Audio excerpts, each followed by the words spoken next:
Buenos días, amigos y amigas de Diálogos en Libertad. Hoy para Diálogos en Libertad es un día feliz, es un día precioso, porque además de reencontrarnos con uno de casa, con un colaborador de factores de poder y particularmente de Café de Economía, pero hoy le tenemos en Diálogos en Libertad porque, como sabéis, es catedrático de Derecho Constitucional. Y vamos a hablar con él pues del tema que esta semana es actualidad debido a que tanto en la Comisión General de Autonomías en el Senado como en el propio Parlamento Vasco, igual que también se ha tocado en el tema de este mismo tema en el Parlamento de Murcia, el tema central es el tema de la posible amnistía que esté negociando el candidato a la presidencia del gobierno, Pedro Sánchez, con los independentistas catalanes y demás. Pero previamente vamos a saludar a nuestro compañero y amigo Luis Gordillo. Luis, hoy no estás en Café de Economía, pero estás en Factores de Poder. Y hay que felicitarte porque, como ya anunciamos en su momento, a finales del pasado mes de agosto, primeros de septiembre, recibiste dos menciones de honoris causa, es decir, eres honoris causa dos veces en sendas universidades de México, concretamente en la Universidad de Jalapa y también en otra que nos dirás, en la cual pues se te ha hecho un reconocimiento a tu trabajo, a tu docencia y a tu investigación dentro de lo que es tu tema especialista, que es el derecho constitucional. Aparte de felicitarte y sentirnos orgullosos de que tengas esos dos cátedras, esas dos menciones de doctor honoris causa por estas universidades, cuéntanos un poco cuál ha sido el trabajo que se ha desarrollado para que se te considere doctor honoris causa y cuáles son exactamente las universidades. Pues muchísimas gracias, Eugenio. Aquí estoy, la verdad, que siempre entre amigos. Y no, la verdad es que fue una sorpresa y estoy muy contento. Bueno, yo llevo colaborando con universidades mexicanas, concretamente en el estado de Veracruz, que es el estado, como se sabe, pues por donde hay bastante pasado, digamos, de español sobre todo, y la verdad es que es precioso, a mí me gusta mucho. Y es un estado y unas universidades que hay ahí con las que me gusta mucho colaborar. Llevo ya más de 10 años yendo a México, cruzando el charco, para ir allí a dar clase de máster, maestría, como dicen allí, doctorado, etcétera. Y la verdad es que los compañeros mexicanos, después de esta época, pues me sorprendieron vamos, con la propuesta de un doctorado honoris causa. Lo que pasa es que hicieron dos propuestas en dos universidades con las que colaboro y entonces las dos dijeron que sí. Y al final, pues nada, tuvimos ese doblete. Una es la Universidad de Jalapa, que es una universidad muy asentada allí en el estado de Veracruz, que tiene además un rector muy activo, muy proactivo y muy preocupado por los temas también de educación, desarrollo y tal en su propio país. Y luego el otro es el Colegio de Veracruz, que es una universidad pública, más pequeñita, pero que es una universidad también muy dinámica y sobre todo muy comprometida con el desarrollo regional, ¿no? Del Estado. Y luego también el rector de Jalapa pues instauró tiene últimamente el detalle de instaurar una cátedra con el nombre de los honoris causa, o sea que instauró una cátedra con el nombre pues para dar clase allí también, ¿no? De una manera un poco más cercana. Y la verdad que pues no me gusta mucho hablar de este tema, pero bueno, que me lo has dicho, pues me hace mucha ilusión y la verdad es que fue un A detalle nosotros por también, parte porque tener entre nuestro equipo alguien que es doctor honoris causa dos veces, pues es, bueno, oye, pues por un lado, llenarnos de orgullo y que también hace que nuestros programas, nuestras propuestas, pues tengan que tener la calidad que tienen hasta el punto de que uno de nuestros colaboradores es doctor honoris causa por universidades y además de ser político, pues también está en una universidad tan importante en España como la Universidad de Deusto, ¿no? Pero sí, sí. Luis, ¿cuáles han sido un poco los tipos de trabajo o el enjuiciamiento que se te ha hecho o para, o sea, para valorar la necesidad de que seas doctor honoris causa por estas universidades? Bueno, el proceso de un honoris causa es muy similar en todas las universidades. Lo que se hace primero es que hay una propuesta, viendo un departamento, viendo un grupo de profesores, a la comisión correspondiente o directamente al rector, ¿no? En este caso hubo una propuesta de un grupo, de dos grupos de profesores en las dos universidades, en una directamente al rector y en otra a la Junta de Gobierno.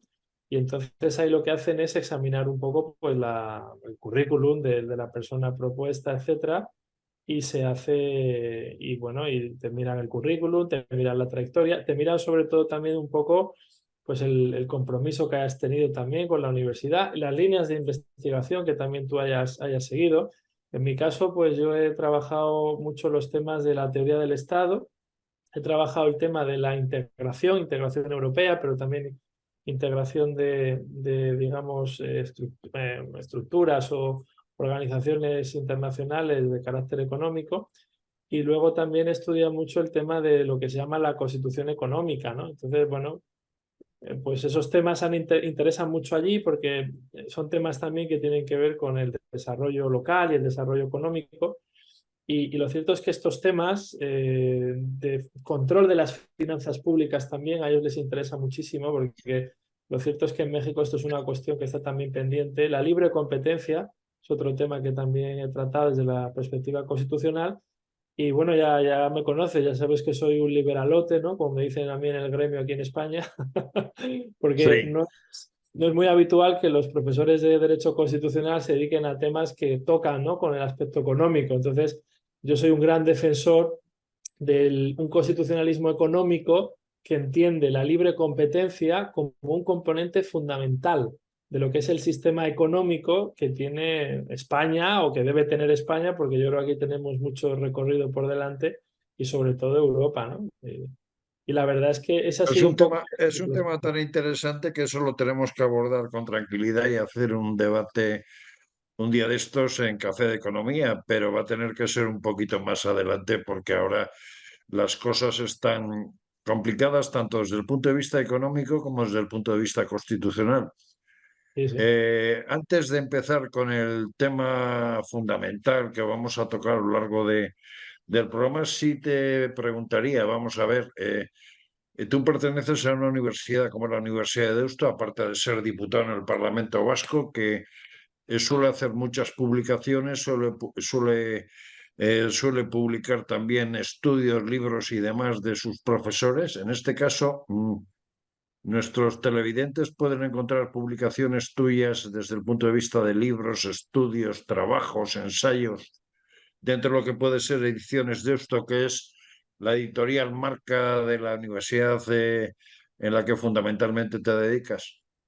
Sí, bueno, algo tengo, pero lo cierto es que como en el ámbito de la Academia Española, cuando tú publicas en la editorial de tu propia casa, digamos que eso te puntúa menos, por simplificar un poco, pues hombre, yo en la editorial de mi propia casa tengo menos cosas, pero cualquier espectador o seguidor oyente nuestro que esté interesado no tiene más que googlear mi nombre en un portal muy conocido en la Academia Española que se llama Dialnet, que es un portal en el que se van poco a poco archivando todas las publicaciones o la gran mayoría de las publicaciones de las personas que se dedican al mundo de la universidad y también de la divulgación. Y muchísimas están en abierto, en PDF en abierto, con lo cual si hay alguien interesado y tiene dificultades para conciliar el sueño, pues nada más que googlear mi nombre en Dialnet y puede descargarse ahí publicaciones en las que, por cierto, defiendo lo que yo creo que también se defiende en estos programas, ¿no? Y que la línea editorial que se mantiene, tanto en Factores de Poder como Café de Economía, etcétera, que es la necesidad de llevar a cabo una serie de reformas en España que están pendientes desde hace mucho tiempo y tomarnos realmente la reforma de la administración, de las instituciones en serio y sobre todo en clave liberal, en el aspecto de Tema liderazgo absolutamente, individual y tema económico. absolutamente importante cuando ya llevamos aproximadamente 44, 45 años de Constitución. Y claro, los tiempos cambian y quizás es conveniente hacer una reforma. Y ya vamos a entrar en materia, pero desde el punto de vista de la situación política que hay en España, en la cual vamos a decir que no hay posibilidad de consenso, que el consenso es muy complicado dada la polarización política que existe en el mapa de partidos español y en los parlamentos. ¿Tú crees que esas reformas que serían necesarias o ajustar la Constitución a los tiempos que vivimos son posibles o son más deseables que reales para poder llevarlas a cabo? Son muy necesarias y cada minuto que perdemos en no abordarlas son oportunidades perdidas para todo, para empresas, para las personas y en el fondo para nuestro bienestar. Porque como hemos comentado tantas veces en nuestros programas, la situación que tenemos en España es una situación de constante endeudamiento, constante endeudamiento. Aquí la seguridad social, el tema de las pensiones se quiere solucionar recaudando más, cargando más a los pequeños empresarios, a la ciudadanía. El Estado está sobre recaudando pues un 10% más aproximadamente, que es lo que más o menos es el tema, o es el incremento de la inflación. Y tenemos un Estado muy pesado, con muchos michelines, que sería necesario reformar. Mira, una vez en el País Vasco se hizo un informe, Eugenio, que se hizo en la época de Pachi López, imagínate, se encargó una consultora y se hizo un informe en el que se dijo que internamente lo que es el País Vasco, solo dentro, País Vasco, diputaciones forales, que aquí tienen muchas competencias, y 7 ayuntamientos, los más importantes, los más grandes, ¿no? De más presupuesto, al año se perdían 400 millones de euros de sobrecoste por solapamientos. 400 millones de euros al año en solapamientos. Claro, esto es, en cuanto llegó el gobierno del PNV otra vez, escondió ese informe. Afortunadamente la Diputación de Aragón lo tiene por ahí publicado en abierto, lo escondió y publicó otro informe de encargo en el que decía que todo estaba bien. Entonces, esto es solo un ejemplo de lo que se está perdiendo a nivel de administración. Y déjame que te ponga 30 segundos. Un ejemplo, tema económico. Mira, en España tenemos la siguiente situación. Tú tienes una empresa, por ejemplo, en Almería, que también es tierra de tu Sí. devoción. Y entonces tú tienes una empresa que produce un producto y tal, y para esa empresa tú has pedido unos permisos, una serie de autorizaciones, licencias, etcétera. Y ahora tú quieres abrir una sucursal o llevarte una sucursal de la empresa o instalar una nueva sede de la empresa, digamos, en Valencia. En Valencia. Sí. Ahora tienes que volver a pasar por los mismos trámites, mismas licencias, permisos, etcétera, etcétera, por parte de la comunidad autónoma. En el año 2013 se aprueba una ley en España, la ley de mercado único, que lo que viene a decir, oiga, si tiene usted los permisos en una comunidad autónoma, le reconocemos la libre circulación de permisos. Entonces se va usted a Valencia y ya está, ¿no? Oye, pues el Tribunal Constitucional declara esa ley inconstitucional porque viola competencias de las comunidades autónomas. Con lo cual, otra vez volvemos atrás. La única comunidad autónoma que ha, digamos, corregido esta situación ha sido Madrid, que ha dicho, vale, pues yo apruebo una ley aquí en la Comunidad de Madrid que dice que si tú tienes los permisos, las licencias, etcétera, en Almería, te puedes venir a Madrid, yo te las reconozco automáticamente, ¿no? Como Hecho consecuencia, muy importante porque claro, es vital para el desarrollo de la economía, para el desarrollo de la empresa y para el desarrollo social. Pero hay un aspecto importante dentro de todas estas reformas que se necesitan, como es el hecho de que las autonomías tengan, vamos a decir, un cierto techo competencial y que ese techo competencial de las autonomías pues no se utilice como se está utilizando desde hace décadas para conformar gobiernos en la administración central o para que haya un presidente del gobierno, hecho con el que nos estamos encontrando, dados los resultados de las elecciones del pasado 23 de julio, y nos estamos encontrando concretamente que hay dos comunidades autónomas focalizadas en las que, por un lado, el Partido Nacionalista Vasco y Bildu, y en Cataluña, Esquerra Republicana de Cataluña y Junts per Catalunya, que además está dirigida o presidida por alguien que es prófugo de la justicia, están pidiendo cosas que de alguna u otra forma les hace diferenciar del resto de las comunidades autónomas y hacen que la desigualdad y que ese techo competencial entre comunidades autónomas, por un lado, no sea el mismo y por otro lado, que se produzcan desigualdades, ¿no? sobre todo aquí hay un tema muy importante. En España hemos entrado en una dinámica, llevamos muchos años, donde el fin en sí mismo de los gobiernos autonómicos parece que es solamente ir aumentando su techo competencial, como tú dices, cada vez más competencia, más competencia. Pero oiga, ¿hace usted bien esto? ¿Lo está haciendo bien? Oiga, ¿le está facilitando la vida al ciudadano? El que haya un Estado descentralizado, si está bien gestionado, como puede ser en Alemania, puede ayudar a tener un sistema de control entre administraciones que sea eficiente, etcétera, etcétera. Pero claro, ¿qué pasa en España? Que no tenemos ventanilla única, que va un empresario, va una persona, un ciudadano a hacer una gestión y tiene que ir a 3 o 4 administraciones distintas. Cuando en Alemania tú vas a una y luego esa administración internamente se coordina con las demás. Aquí la preocupación es no, quiero más competencias y todo el rato es una sensación de permanente reivindicación. ¿Y qué pasa? Que se consigue en parte que la opinión pública se fije en esto. Ay, es que nos falta no sé qué competencia. Y no te estás dando cuenta que la gestión que se está haciendo en materia de sanidad es un desastre, caso del País Vasco, que la gestión en materia de seguridad, Archancha, es un desastre, caso del País Vasco, que la gestión Educación. en materia La educativa es educación, un además, auténtico. con la cosa que tiene otro idioma más que el castellano, ¿no? El otro día hubo una reunión de Confebask que celebraban el 40 aniversario, que es la Confederación de Empresarios del País Vasco, y hubo un empresario que lo dijo muy diplomáticamente, pero lo dijo así. A mí ya me lo habían dicho en privado otros empresarios. Uno de los principales problemas competitivos que tiene hoy el País Vasco, ¿sabes cuál es? Es que somos incapaces de atraer directivos, y directivos intermedios sobre todo, para desarrollar proyectos en las empresas. ¿Por qué? Porque el directivo se viene con su familia, con sus hijos. Y claro, se viene con los hijos, lo metes en el colegio y aquí tiene que ser prácticamente todo en euskera. Entonces, hay un desincentivo a traerte a la familia. Entonces, el directivo el empresario, lo dijo de la siguiente manera.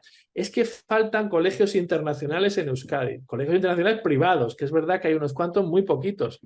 Pero en realidad el problema de fondo es que no hay manera de atraer gente. ¿Por qué? Porque vienen aquí y se encuentran con que o metes a los niños en colegios internacionales, para lo cual tienes que tener una cierta capacidad económica, porque lógicamente valen un dinero. Sí, porque andan entre 5 o 6 mil euros al mes un Depende, chaval en un colegio, ¿no? depende, a lo mejor el liceo francés o el colegio americano de por aquí, pero vamos, a lo que voy, efectivamente. Aquí el problema de fondo es que cada vez somos menos competitivos, nos estamos convirtiendo en una comunidad autónoma pensionista.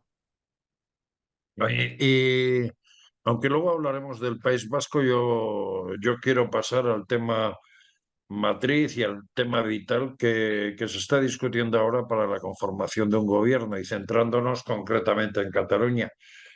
Independientemente de que Esquerra Republicana lleguen a ciertos acuerdos de carácter económico y de carácter competencial de la propia comunidad autónoma, la base de la futura investidura del presidente, o sea, del presidente, o sea, que en este caso aspira a ser presidente de gobierno Pedro Sánchez, es el hecho de la amnistía y por otro lado de la posibilidad de que se haga un referéndum sobre una posible autodeterminación o no. Y focalizándolo también en el País Vasco, nos encontramos con que el Endacari Urkullu, que va a celebrar elecciones en el primer semestre del año 24, porque ya se acaba la legislatura, resulta que también nos plantea otra cosa, como es el hecho de la nación vasca como eje fundamental, el reconocimiento de la nación vasca como eje fundamental. ¿Cómo se ve?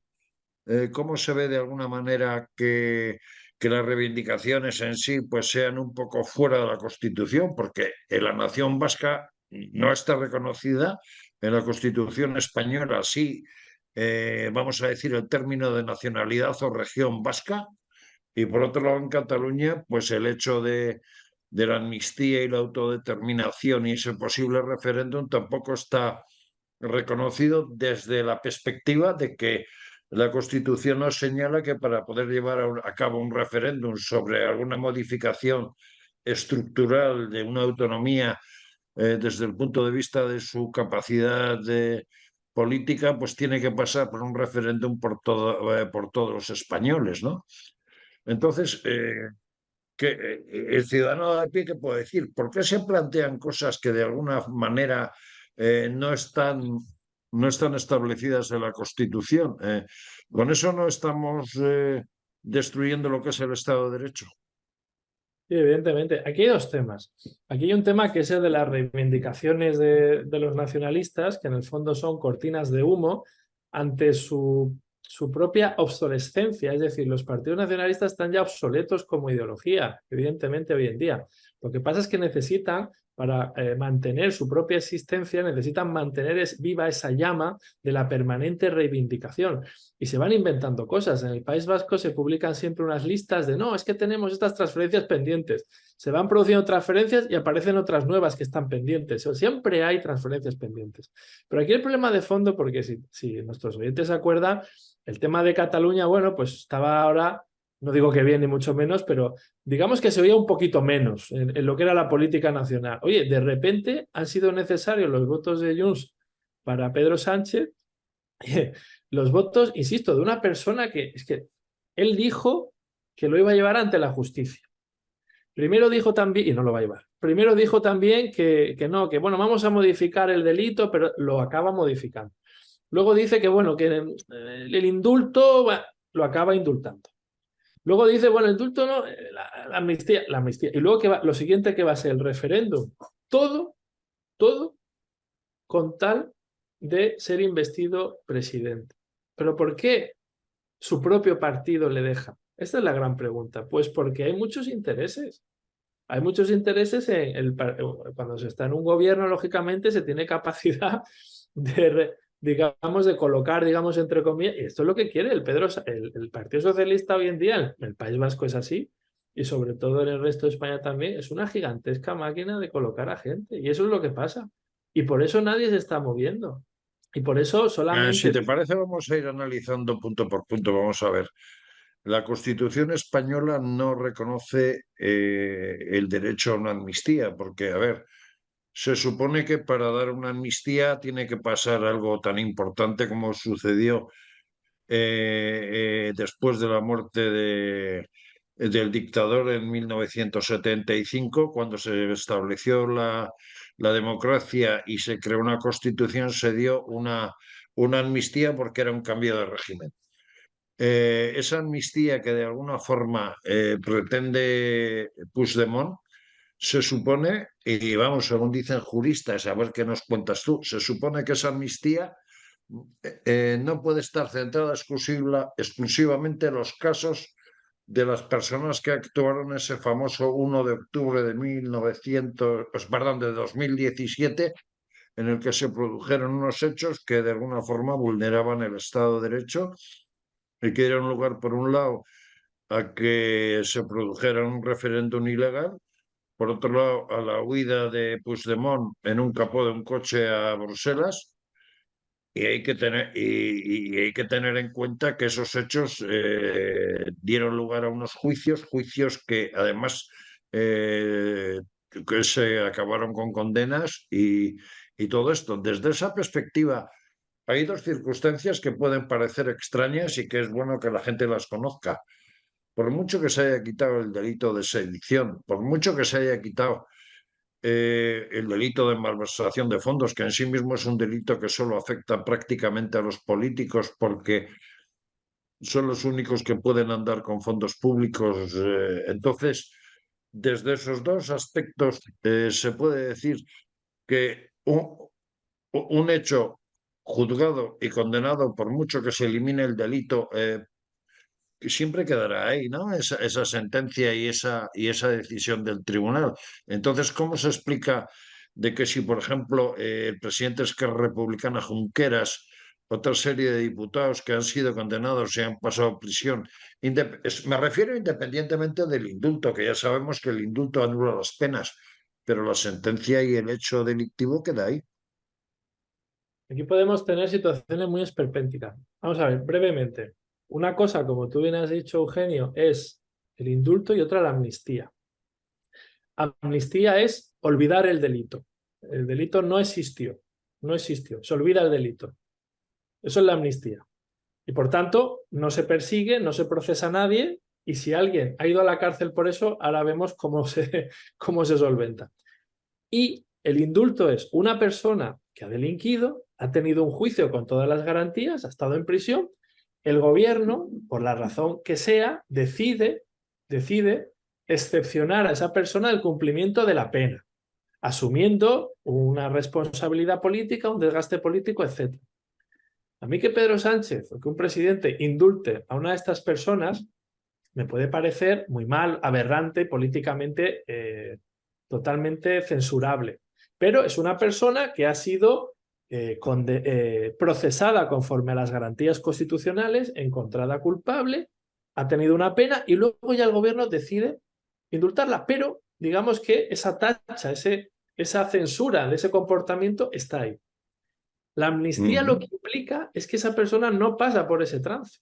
No pasa por ese trance. La amnistía lo que implica es un olvido. Entonces aquí un par de cuestiones. La primera, la amnistía lo que supone en realidad es reconocer que la actuación del Estado y que el Estado de Derecho fue negativa, censurable, mala. Es decir, que hubo Y sobre todo la de los jueces, ¿no?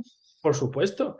Pero vamos a ver, si se produjera esta amnistía, ¿en qué situación quedan los policías, las fuerzas de seguridad que estuvieron allí, trabajando, jugándosela contra viento y marea en aquellas circunstancias que todos hemos vivido? ¿Para qué han hecho ese trabajo? ¿Para qué se han sacrificado personalmente, profesionalmente?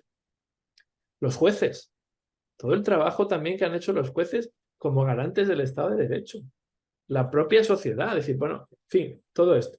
Pero el esperpento que se puede producir es el siguiente. Una persona que ha sido condenada, aunque haya sido indultada, si luego hay una amnistía, habría Y que se olvida analizar, el delito.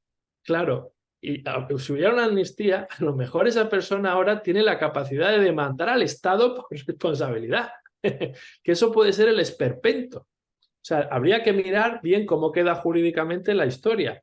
Pero es que si ahora se declara una amnistía, como esa persona ya ha cumplido la pena, aunque la hayan indultado, habría que ver si efectivamente esa persona, quizá, probablemente, depende cómo queden los términos, Sí, puede porque presentar una demanda perdona, contra el se Estado. produciría una cosa y es que al olvidarse el delito, automáticamente se podría considerar que el Estado ha hecho un acto de agravio a esa persona, con lo cual esa persona Pues, puede reclamar daños y perjuicios al Estado, más o siendo menos, delincuente porque más o menos.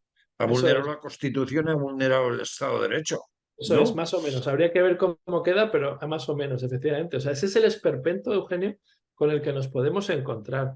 Con lo cual, yo aquí lo que me pregunto es, vamos a ver, una persona que quiera ser presidente, eh, ¿para qué quiere ser presidente? ¿Tú para qué quieres ser presidente? ¿Tú quieres ser presidente porque tienes un proyecto que consideras que es bueno, positivo para el país?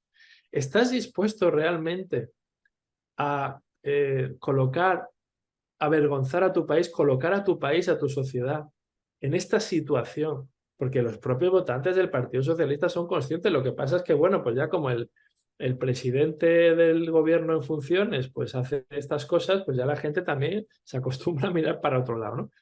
Pero claro, ¿de verdad merece la pena esto? ¿Para ser presidente, para qué? ¿Para qué? O sea, yo lo que creo es que una persona que realmente aspira a la presidencia del gobierno tiene que tener muy claro una cosa que es que se nos ha olvidado en este país, que es ser una persona de Estado, un hombre de Estado, una mujer de Estado, que realmente vele por unos intereses generales a medio y largo plazo.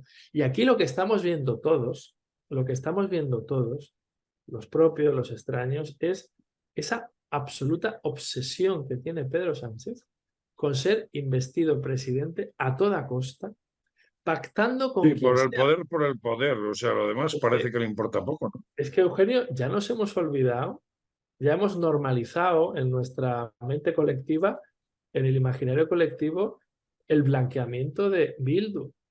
El blanqueamiento de Bildu. De eso quería también hablarte, pero si te parece, vamos a cerrar Sí, un poco sí, el capítulo de la amnistía en sí. cuanto a los sucesos del 1 de octubre, porque me parece importante. Luego abordaremos ese proceso de amnistía y otras modificaciones constitucionales que se podrían producir en cuanto a los acuerdos con Bildu y PNV, porque eso tiene su importancia, pero para no mezclar todo, porque todo no es igual, vamos a ver, en el caso, por ejemplo, de Puigdemont, teniendo en cuenta que no ha jurado la Constitución, lo cual ha generado problemas también en Europa por el hecho de ser eurodiputado, porque no se le reconoce su acta de eurodiputado, teniendo en cuenta que no ha acudido a jurar la Constitución. ¿En qué situación se queda todo esto y muy particularmente el Estado de Derecho? Porque es un fugado de la justicia, es un señor que de alguna forma está en una institución europea quitando el puesto a otra persona que ha podido jurar la Constitución, aunque sea por imperativo legal. ¿Y cómo es posible que se pueda negociar con esa persona? ¿Por los 5 escaños?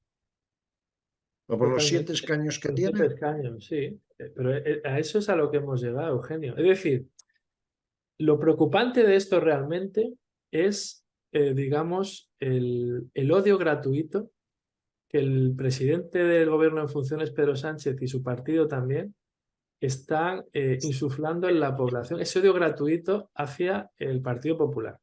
Porque es un odio, es transmitir el mensaje de que es mejor pactar con Bildu, es mejor blanquear a Puigdemont, va a ser mejor conceder un referéndum de autodeterminación con tal de que no estén cerca del poder, de que no puedan gobernar, en este caso el Partido Popular. O sea, es transmitir ese, ¿Desde una ese concepción odio. de izquierdas o desde una concepción que traspasa la izquierda? Porque, a Totalmente, ver, totalmente. Juncker sí es de izquierdas, no es.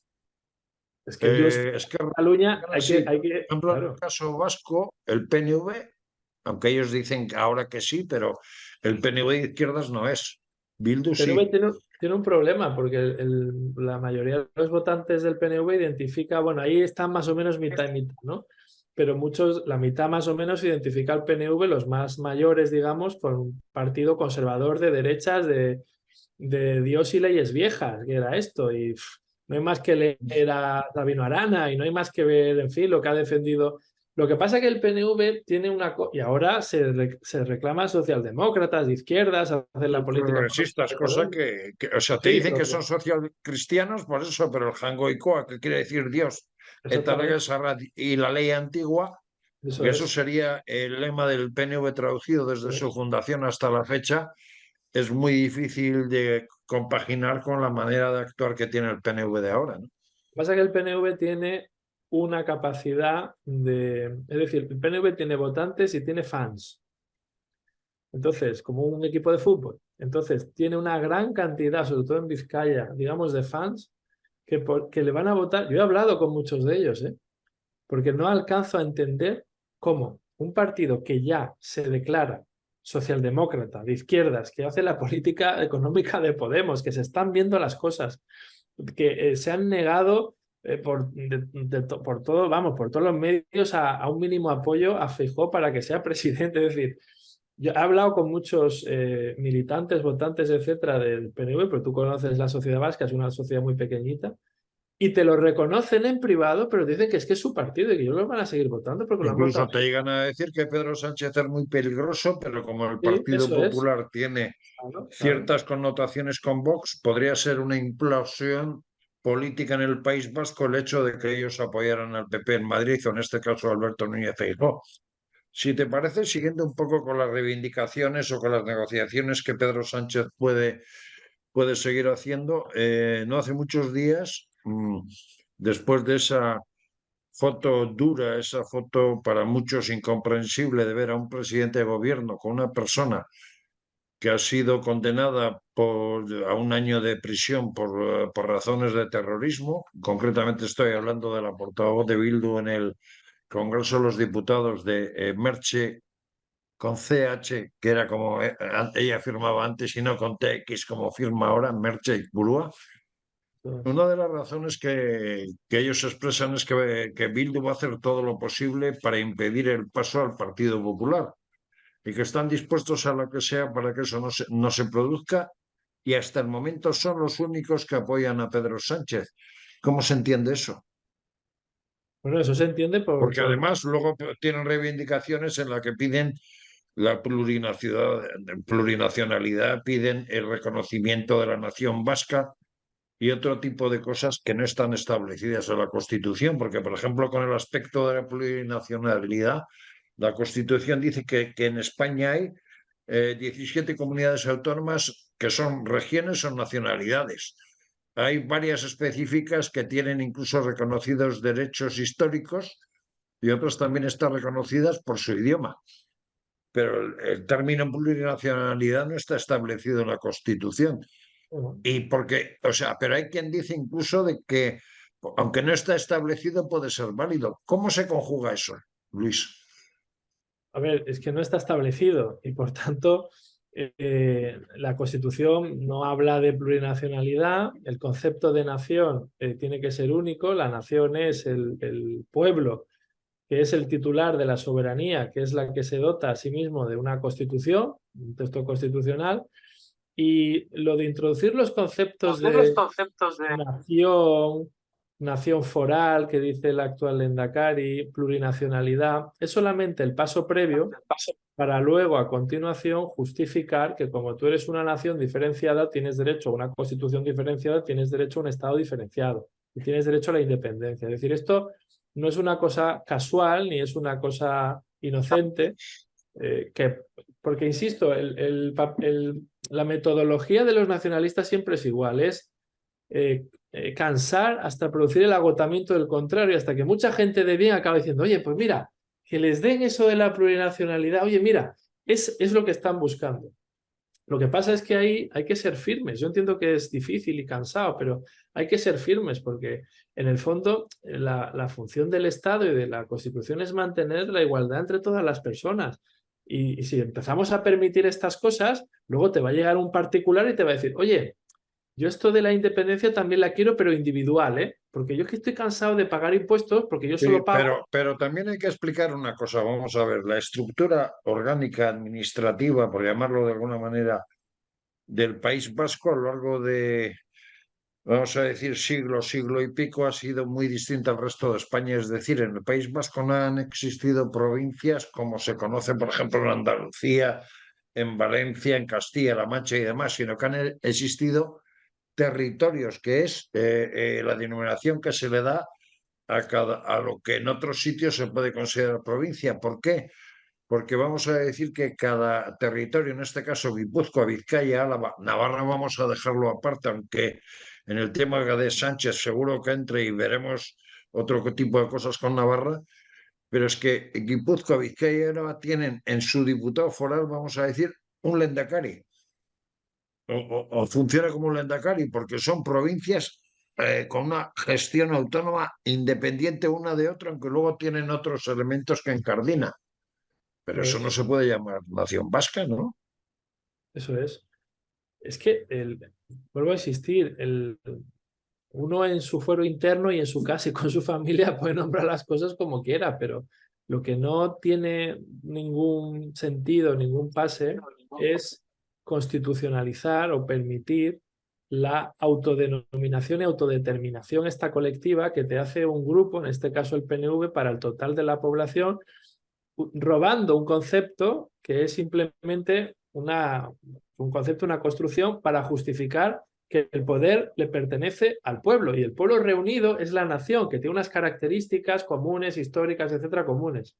Eh, eh, entonces, claro, lo que tú dices es muy interesante porque puestos ya a rizar el rizo, quien tiene historia suficiente no es tanto el País Vasco como tal, a lo mejor es Vizcaya, a lo mejor es Guipúzcoa, otra vez Sí, Álava. porque hay que explicar a la gente una cosa, y eso yo lo conozco perfectamente. Yo soy guipuzcoano, tú vives en Vizcaya, que serían dos territorios, y luego está el territorio de Álava, pero lo que hay que explicar es lo siguiente.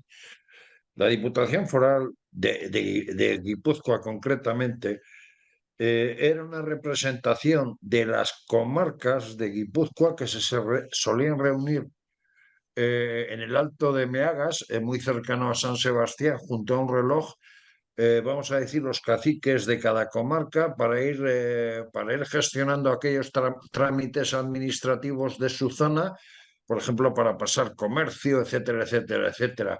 Y de ahí salió lo que es la Diputación Foral de Guipúzcoa. Y en Vizcaya, en vez de ser en el Alto de Meagas, que para que la gente se oriente está muy cerca de Zarauz, era en Guernica. En Álava era otra estructura absolutamente distinta, porque Álava, por un lado, era vasca, pero tampoco tenía mucha pertenencia y mucha correlación con el resto de las dos provincias, porque Álava históricamente perteneció durante mucho tiempo al Reino de Castilla, pero Álava tenía la denominación que se llamaban cuadrillas, que allí las comarcas se llaman cuadrillas, y vamos a decir que las reuniones se hacían de otra manera y demás, ¿no? Pero bueno, el concepto nación vasca, tal y como pretende el PNV, es absolutamente absurdo. Y ahora resulta que con Pedro Sánchez se va a encontrar otra cuestión. Por un lado va a coincidir en reivindicaciones como el tema de la nación vasca con Bildu, pero Entonces, desde el punto de vista de la amnistía, y pensemos que Pedro Sánchez puede estar pensando en abordar la amnistía, ¿en qué afectaría al País Vasco? Porque lo que está claro es que esa amnistía no puede afectar solamente a Cataluña, tendría que afectar a todo el territorio nacional, ¿no?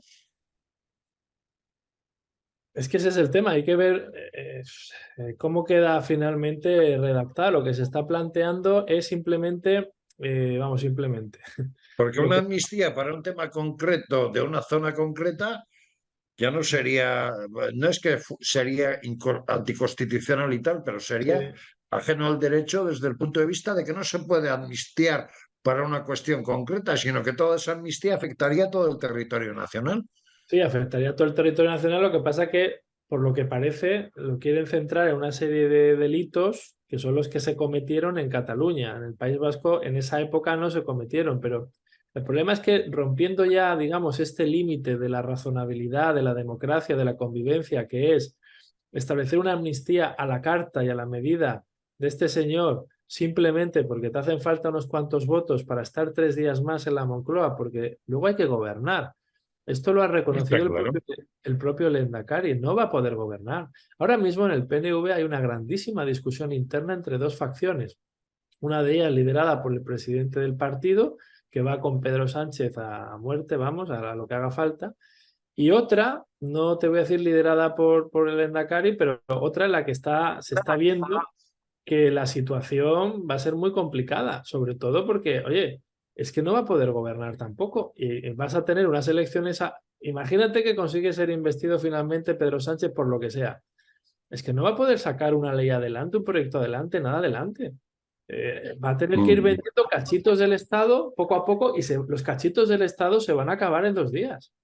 Ese es el Pero es que problema. luego va a haber otra cosa importante y es que en el País Vasco, dados los resultados de las encuestas y demás, el PNV va a tener poco que ofrecer a la Totalmente. sociedad vasca, porque si bien El pactó PNV, el PNV Pedro ahora mismo está Sánchez hace jugando. 5 años 35 competencias, resulta que solo ha recibido 5, con lo cual va a ir a unas elecciones con las manos vacías. Mira, el PNV es muy curioso de lo que está haciendo. El PNV está jugando a empatar con Bildu en todo. Está jugando a que si Bildu apoya a Pedro Sánchez, yo también, el PNV también. Que si Bildu hace no sé qué, el PNV también. Una ley de educación que lo único que pretende es meter el euskera como eje vertebrador, el euskera para PNV también, Bildu, los dos de la mano. Cualquier cosa que presenta Bildu, hoy se han presentado unas propuestas en el marco del plan de universidades en el País Vasco y había una que presenta Bildu en la que se queja de las agresiones que recibe el autogobierno, no sé qué, y el PNV eso también consiente que salga adelante, ¿no? PNV está jugando a empatar con Bildu en todo. Y luego decir, oye, nosotros Pero el tenemos más PNV, experiencia. perdona Luis, pero luego el PNV hay una cosa que dice, a mí no me compares con Bildu, pero resulta que si pacta con Sánchez va a ser socio de Bildu en el gobierno Totalmente, central. Y totalmente. con lo cual, dada la campaña que puede venir en un futuro inmediato en el País Vasco de que, oye, que viene el Lobo, que viene Bildu, que viene Otegi a Jurianea, pero si son socios de Bildu. Totalmente, son la misma cosa, si es que son la misma cosa. Ahora mismo Bildu, el PNV, el PSOE, es que son la misma cosa. Además se han comprometido de una manera. Aparte, mira, hay que recordar una cosa para ver cómo es el PNV. El PNV pacta con Mariano Rajoy, con el gobierno de Mariano Rajoy, unos presupuestos. Y al día siguiente apoya una moción de censura para echarlo. El otro día Aitor Esteban en el Congreso dijo, hombre, lo de la investidura va, lo que pasa es que esto va lento porque no solo va a ser la investidura, también tenemos que pactar los presupuestos. Nadie entendería que apoyáramos la investidura y luego no apoyáramos los presupuestos. Ah, pero entonces sí se puede Porque apoyar es los cuestión de presupuestos. dinerito, ¿no? Para la campaña, Claro, para presentar la campaña, ¿no? claro, efectivamente. Ahora lo vamos a ver. Y, y ya como estamos casi fuera de tiempo, lógicamente te tengo que preguntar por lo que yo suelo llamar constitucionalismo vasco, o si no sería el centro derecha español en el País Vasco. Ahora parece ser que Alberto Núñez Feijóo este próximo lunes va a estar en Bilbao y va a hacer como una especie de presentarse en sociedad y someterse a una rivalidad de que el proyecto que él presenta para el País Vasco pueda ser positivo o no.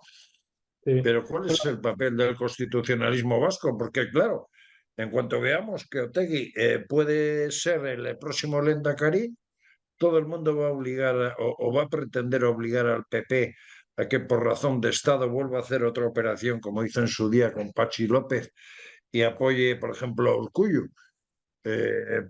Cuando el PNV no ha sido capaz casi ni de escucharle a Feijóo. ¿Qué es lo que, o sea, a ver, qué es lo que debe hacer el constitucionalismo vasco y qué va a presentar el constitucionalismo vasco, el centro derecha vasco a la sociedad? Porque la situación en la que se va a encontrar el constitucionalismo es contra la espada y la pared, que viene el lobo. Muchos pedirán el voto para que se vote al PNV para evitar a Otegi. Que el PNV saca un resultado que además de con su socio del PSOE, si hay un peligro de que no pueda gobernar el PNV, pedirá los votos al PP. ¿Y entonces qué? Voy a empezar por lo segundo, Eugenio, porque me parece una pregunta muy relevante. El PNV, efectivamente, tú que conoces bien la realidad vasca, va a jugar a eso. Va a jugar a atemorizar de esa manera a un electorado de intentar atraerse a un electorado de centro derecha con esa falsa disyuntiva de decir o me apoyáis a mí o Bildu. Pero ¿qué es lo que sucede? Es que Bildu y el PNV ya son lo mismo. La única garantía de que Bildu no gobierne es el PP. Y lo hemos demostrado. Lo hemos demostrado en la En Diputación de Guipúzcoa Guipúzcoa. concretamente, que le ha dado la llave, o sea, que Eso tiene es. la llave de la Diputación Foral y se la ha dado al PNV. Sí, déjame que te ponga un par de ejemplos. En Guipúzcoa, donde ganó Bildu, pero nosotros le dimos Sí, los votos al PNV y al PSOE para que no gobernara Bildu. También lo hemos hecho en el Ayuntamiento de Durango, donde le hemos dado nuestro voto del concejal que tenemos ahí para que no gobierne Bildu. Y lo hemos hecho también en el Ayuntamiento de Vitoria, la capital del País Vasco, para que no gobierne Bildu. En cambio, el PNV, cuando tiene que optar entre Bildu o el PP, o el constitucionalismo, siempre opta por Bildu. El PNV ya dejó gobernar, acuérdate, a Bildu en su día en la Diputación de Vizcaya en el Ayuntamiento de San Sebastián. Ya lo hizo, ya lo hizo. Diputación de Guipúzcoa, no de Vizcaya. Perdón, de Guipúzcoa quería decir, sí. La Diputación de Sí. Guipúzcoa en el Ayuntamiento de San Sebastián en su momento. El PNV ya ha dejado gobernar a Bildu en pueblos en los que nosotros podíamos haber tenido un papel más relevante, sobre todo en Álava. Y lo ha hecho. Y lo va a hacer siempre. El PNV cuando tiene que elegir, elige a Bildu. ¿Por qué? Porque no quiere que Bildu explote el argumento de que está apoyando a un partido constitucionalista como nosotros, evidentemente. La única garantía de que no gobierne Bildu es votar al PP como nosotros hemos demostrado. Y luego lo de Feijóo que me A decías, ver, un PP que defienda la Constitución, eso es indudable. Pero un PP con eso de autonomismo cordial, probablemente traiga dificultades en la propia camada de votos del PP, porque dado que en los últimos 50 años se han producido atentados terroristas, de alguna forma el nacionalismo radical y el no radical también ha agredido de muchas maneras al constitucionalismo, al centro derecha. Es difícil ahora asumir ciertas veleidades o ciertas cesiones hacia ese nacionalismo, ¿no?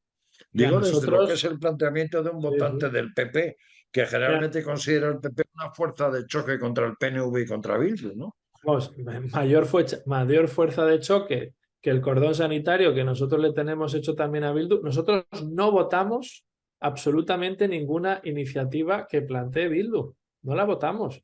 Nosotros no la votamos en el Parlamento Vasco. Nosotros cuando podemos expulsar a Bildu de las instituciones, regalamos nuestros votos, los damos gratis. Que tú sabes que en un partido Mm. dar un voto gratis a cambio de nada pues internamente hay que hacer mucha labor de pedagogía también, ¿no? Nosotros siempre que podemos evitar que Bildu gobierne lo hacemos. ¿Por qué? Porque consideramos a Bildu como enemigo de la democracia y sobre todo consideramos que Bildu tiene todavía que pedir perdón por muchas cosas y tiene que hacer todavía muchas cosas. No tenemos, en el PP yo creo que no tenemos nada que demostrar. La gente que vota al PP en el País Vasco sabe de sobra lo que ha sido el PP en el País Vasco, por lo que ha pasado el PP en el País Vasco y sabe de sobra que nosotros tenemos muy claro El dónde miedo está. a Otegi no va a influir. ¿Eh? El ¿Perdón? miedo a Otegi no va a influir para que El ese voto que PNV, puede recuperar el PP se vaya al PNV. el PNV lo que va a intentar es eso, va a intentar jugar con eso y nosotros ahí lo que vamos a contestar es que da igual el PNV que Bildu, si es que son lo mismo. Si votan la educación conjuntamente, si se votan los presupuestos conjuntamente en el Parlamento Vasco, si el PNV siempre que tiene que elegir deja gobernar a Bildu, siempre. En cambio nosotros, siempre que hemos tenido oportunidad, hemos puesto nuestros votos al servicio de evitar que esté Bildu. Y luego que decías lo de Feijóo, mira, Feijóo que va a estar el lunes en Bilbao, Feijóo lleva, desde que fue elegido presidente del PP, lleva realizando muchas visitas, algunas más discretas que otras, y tomando contacto con muchos sectores de la ciudadanía. Ha tomado contacto con empresarios, no es la primera vez que se reúne con empresarios, ha tenido contacto también con representantes de la sociedad civil y ha tenido mucho contacto también con la propia calle, ¿no? Y ha celebrado, ha venido muchas veces, proporcionalmente, teniendo en cuenta que el País Vasco, dentro de lo que es España, somos poco más de 2 millones, digamos que se ha prodigado en muchas visitas porque el PP y Feijóo, nuestro presidente, es perfectamente consciente de la importancia que tiene este territorio. Y sobre todo aquí hay una cosa importante desde el punto de vista político, Eugenio, con esto acabo. El PNV ahora se ha hecho un partido de izquierdas, está haciendo la política económica de Podemos y le va a hacer presidente a Sánchez, que es en parte lo mismo. El verdadero, digamos, partido moderado en este momento, lo único que quiere es dar tranquilidad a las personas, es el PP en este momento. Perdóname, y con esto terminamos porque estamos fuera de tiempo. Yo estoy en el convencimiento siguiente. Yo creo que una de las dudas, y se ha demostrado recientemente por una riña que le hizo pública el Endacari a la señora Tucha, a una de las responsables del Bizkaia Batzar o de la presidenta de Vizcaya del PNV, es la siguiente. Una de las diatribas que tendrá Urkullu no será el presentarse o no a las elecciones, porque hay quien dice que no se quería presentar y jubilarse de la política en estas elecciones y pasar el relevo a otra persona, pero que quizás en este momento, por los resultados del PNV, que se ve obligado a presentarse. Eso es lo que se dice. ¿Será real o no? ¿Qué opinas? Breve, Bueno, por favor, Luis. sí, yo sí creo que tienen mucha tensión interna y se han visto un cruce de declaraciones en la prensa como no se había visto nunca. Y se han visto reproches mutuos entre Ortúzar, Urkullu y la presidenta del PNV de Vizcaya, como tú dices, Atutxa. O sea, ahí se han visto reproches cruzados.